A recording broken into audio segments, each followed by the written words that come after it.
Hello there everyone and welcome to Let's Play The Land Before Time on the Game Boy Advance. Apparently made by Conspiracy Entertainment, never heard of that company before, and designed and developed by Full Fat, and we can visit fullfat.com. Yeah, that sounds great. 2001 it said in the bottom there is apparently the year that this game got made. We can choose between English and Spanish. What an amazing amount of variety. We might choose Espanol another time. Let us go with English.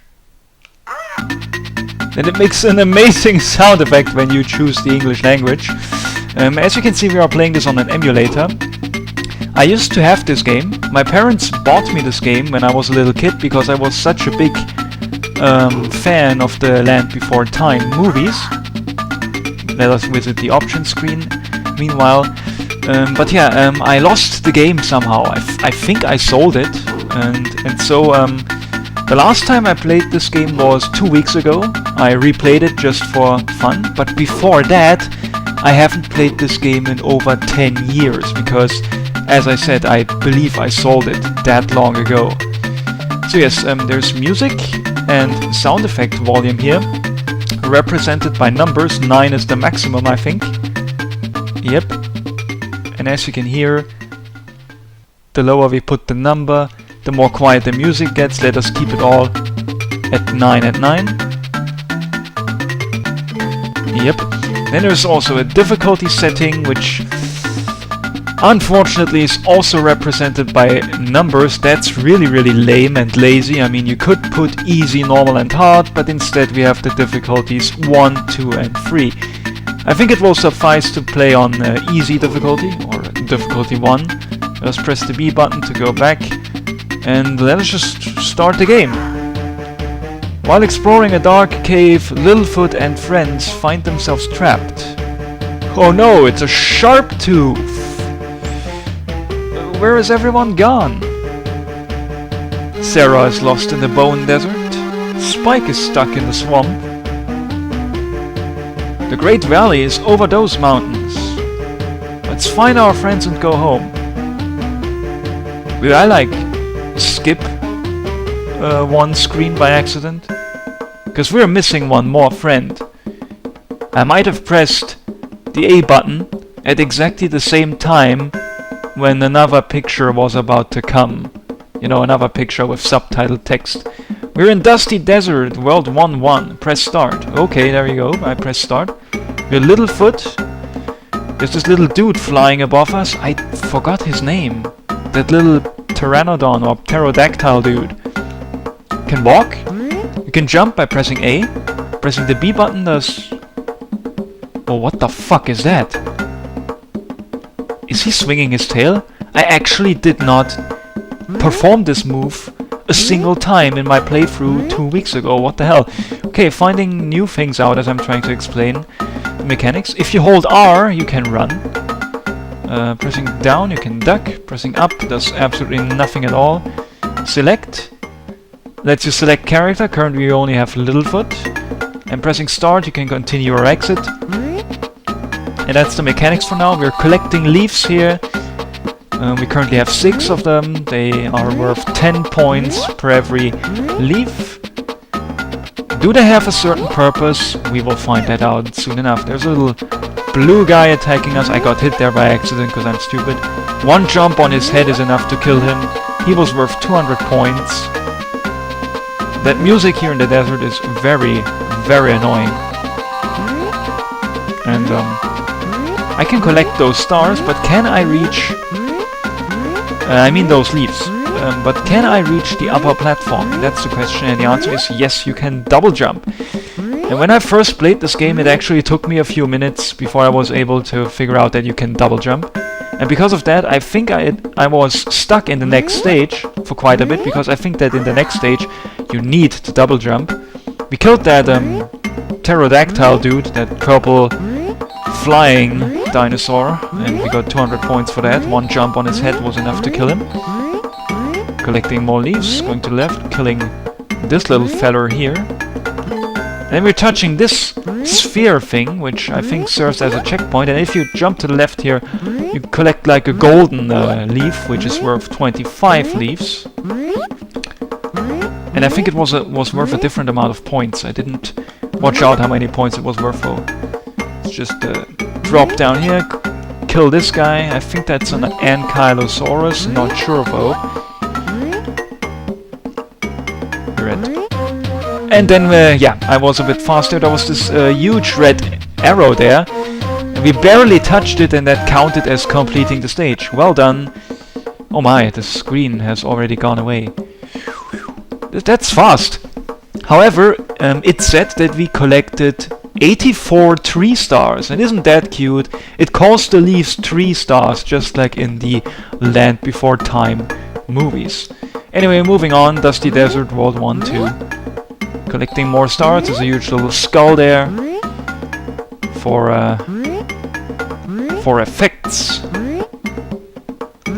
So that this feels more desert-like. There were creatures that died here. Yeah, going down in the quicksand or running over the quicksand doesn't really get you anywhere, so I just double jumped up here, killed the purple flying dinosaur again. I don't know what it is. It's a pterodactyl or pteranodon, I think. And those are the most common types of flying dinosaurs, at least that I know. Right now we can explore. We get a golden 3 star here, that's worth 25 3 stars. Yeah, in stage 1 I've accidentally already said star at one point rather than leaf. I wanted to make it a surprise when the game itself tells you after you complete the stage that you've collected 3 stars. But yeah, I fucked it up by already having called the leaves stars by accident on stage 1. So yes, the game refers to them as 3 stars, just like in the movie. That's a cute little detail, I guess. We currently have 158. And we killed this dude. Ah, and there's another golden 3 star here. That's worth 50 points and 25 3 stars. Yeah, if you fall down in those bone spikes, you get damage. Like so, I just damaged that. Whoa, and that pushed Littlefoot a lot to the left there, too. Damage boost, basically. And there's a little checkpoint there. It wasn't exactly a damage boost, knockback, I mean. Simple knockback. When you get hit by an opponent, you apparently get knocked back. A damage boost, I don't want to call it damage boost, because damage boost usually refers to a helpful technique where you abuse the knockback of an enemy to get to places where you were not meant to get to. In some video games, you can use damage boosts as quite a useful technique to get to other places. Killing more enemies, they all only take 1 hit. There's an arrow here on the stone tablet that tells you to go to the right. I haven't commented on that yet. There are those arrows that are written on stone that tell you where to go. I think we've already been here. I just fell by accident. Shit, that was a long fall. That was unnecessary. Let us just quickly climb back up.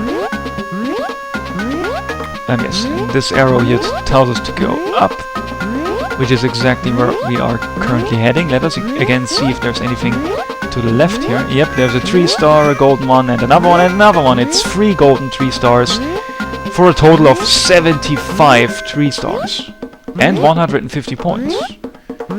We currently have 4,070 points. Points are not important for anything, I think. They really are just, well, there for the sake of having points, you know, having a score. Our health bar is almost depleted. We touched the blue dinosaur by accident. Our health bar is in red area. In fact, I haven't commented on that at all yet either. You have a health bar, and if you get hit by an enemy, then your health bar reduces a little bit, which is obvious, and if your health bar is empty, then you lose a life. And the life is represented, I believe, by one of those 3 hearts in the upper left corner next to Littlefoot's icon there. So yes, we still do have all 3 lives, but we are almost dead currently. Let us now actually go to the right. We currently have 283 3 stars, which is quite a lot. And there's even more here. The arrow tells us to go up. And then to the left, let's avoid the spikes there. And this is a very, very, very long second level. Quite a change to the first level, which we completed in like 2 minutes, and that's even although I was explaining the mechanics of the game. You know what happens when you press certain buttons. Speaking of buttons, if you hold down the R button, you run. We've already figured that out, but what happens if you hold left? Oh, you scroll the screen to the right, so we can see what's ahead. That's nice. Press L and right. Pressing right on the D-pad, that will make the screens go forward. Press L and left, and that will make it scroll backward. That's nice. I didn't use that mechanic on my playthrough 2 weeks ago either. Then there's that arrow here. Just touching the arrow makes you clear the stage. I was touching it from below. We collected 211 3 stars in this stage. We collected 72 in the... No, we collected 84. Yeah, that's right. We collected 84 in the first stage, and so we have 295 in total. And in this stage we are apparently supposed to go down. That's a change. In the last one we were supposed to go up, and now we go down. I don't know how you get up that skull there, or if it's even possible at all. Killed that enemy by accident. Wasn't even seeing where I was dropping down. That's another golden 3 star. And more regular 3 stars here. But yeah, you don't have to touch the right side of the screen at the rightmost point in order to finish the stage or anything. It really just suffices to touch that huge red arrow, and then it's immediately over. You can go to left. Now I think we are at that skull point. There's a random checkpoint there, which is dumb and pointless because that checkpoint is high up in the air, but you're supposed to go down to clear the stage. So this checkpoint is essentially even further away from the level exit than the beginning of the level is. So it's almost like an anti-checkpoint. Pretty much the worst checkpoint that I've ever seen. That's not actually true at all. There are worse checkpoints. But still, this checkpoint basically puts you further back. Puts you further away from the goal. That's just weird. Let me demonstrate something. Did you hear that sound when I killed that purple Pteranodon? That's the exactly the same sound as it made when we press start on the title screen, which is a bit awkward and weird. We can go to the left, even though the arrow points right. If you basically go the other direction than the arrows are pointing in, then you are going the optional paths, which means you are probably going to collect more 3 stars going those ways.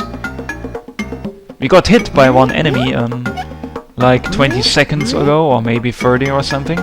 We lost about a quarter of our health bar, I think. Still in the green area though. Now we can go to the right, kill more enemies. You could really explore a whole lot in this stage, because as you can see there's the exit already, but there's almost no point really. But just for shits and giggles, let's drop down here anyway. There's the quicksand. We're sinking in there, but you can quickly jump out. It's really no problem at all. There's random 3 stars here at the very bottom. Let's see how we can actually get out of here. Like so, if I'm just going to the left, far enough. But yeah, it's really not worth going all the way to the left here. There's only a few singular green 3 stars there. So yeah, you might as well just finish the stage. There's no point in... Whoa, got hit there again. Yeah, those spikes deal a whole lot of more damage than the enemy did. I mean, we had like 3/4 of a health left, and now we have 1/4. So those spikes apparently deal like half your health bar of damage. Cleared stage 1 free, and this time we collect 123 stars. Stinger! Exclamation mark. Avoid Scorpiosaur's claw and tail. Spin attack his head to defeat him. Dusty Desert World 1-4. It's a different music this time. As you can see, it's a boss. And this is very rare, and the screen before the boss actually told us how to defeat the boss. I've never actually seen that in a game before, that they just tell you how to defeat the boss before you even fight him. It's like, yeah, you could figure out how to defeat the boss yourself, but yeah, you're probably just a stupid dumbass. Let us just explain for you how to defeat the boss. That is very, very lame and weird. But yeah, you can just jump over the boss, and then there's this golden 3-star here. But you can't actually go to the right now, so I guess we will try to defeat the boss now. He's attacking with his stinger. Boom, and then you can jump on his head. It's flashing red, and it makes this little sound effect there. Yeah, this one. We've hit him 3 times so far. Yeah, he attacks with his tail there, as you can see, and there he just attacked with his claw, and he hit us. He has a weird hitbox. I think you don't have to hit his head, but you have to hit his claws. Actually, yeah, the game kinda explained to us what to do, but I already forgot. I think you have to jump on his claws instead. Yep, hitting his claws deals damage. We've hit him 5 times so far. Yeah, he attacks with his tail and with his claws. There you go. He just attacked us twice with his claw, but didn't hit us because we were staying far enough to the left. We've hit him 6 times so far. There's no way to really get hit by his tail unless you stand here, I think. Let us try to demonstrate it. Yep, here he can hit us with his tail. And we've killed him. It takes 7 hits to kill him. And whoa, was his leg to the right not on his body anymore? Like, was the right leg detached after we killed him? Did we cut one of his legs off by killing him? That's cruel. But anyway, now the screen was auto-scrolling to the right, and now suddenly there's an arrow to the very right part of the screen. We can touch it, and there we go. We completed that level. 3 stars collected, 25, and you rescued Sarah. Indeed, we rescued Sarah, and now we got a password. Spike, Zara, Littlefoot, and Star. That's the password if you want to continue on stage 2. We just cleared stage 1-4, so I guess it's safe to assume that the next stage will be stage 2-1. But I think if you manually re-enter the password, then you lose all your 3 stars. So instead of doing that, we will just continue from right here. But I will do so in the next part, guys, so see you then.